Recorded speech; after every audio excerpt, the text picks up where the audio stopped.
Why is Squid Game proving so popular?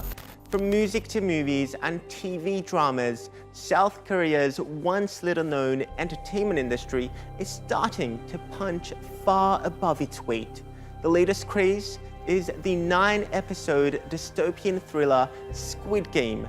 Just days after being released on Netflix, the ultra-violent drama became a global sensation.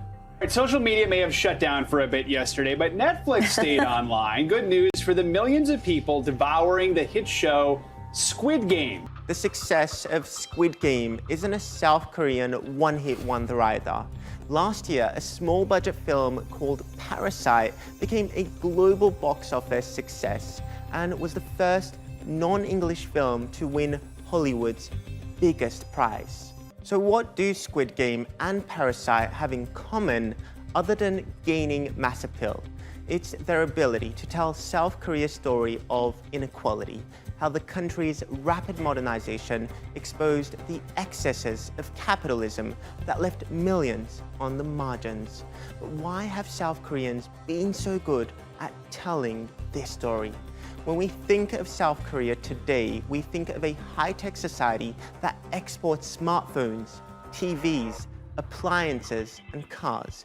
But this wasn't always the case. In fact, throughout Southeast Asia, there comes open aggression in Korea. Here, the Russian-dominated North Koreans launched a full-scale, well-prepared drive on the capital of the South, Seoul. After suffering decades of colonization and a brutal civil war, South Korea was one of the poorest nations on earth. But this export-led strategy, dominated by a few companies, hasn't benefited everyone. According to the Bank of Korea, every 12 minutes, a South Korean declares bankruptcy.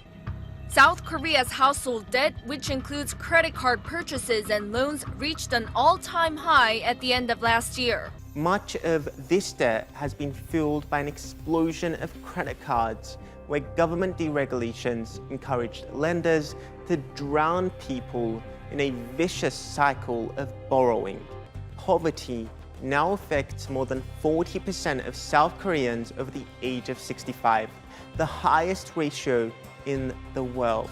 And when it comes to young people, the prospects for many are also pretty grim. For those who can't get a coveted spot in a top-tier university, many are left with few job prospects in a hyper-competitive economy where a degree means everything. Countless Koreans live in basements and tiny apartments, barely enough for one person. That's where South Korea's filmmakers and TV producers have stepped in. They've perfected the art of telling the story of inequality.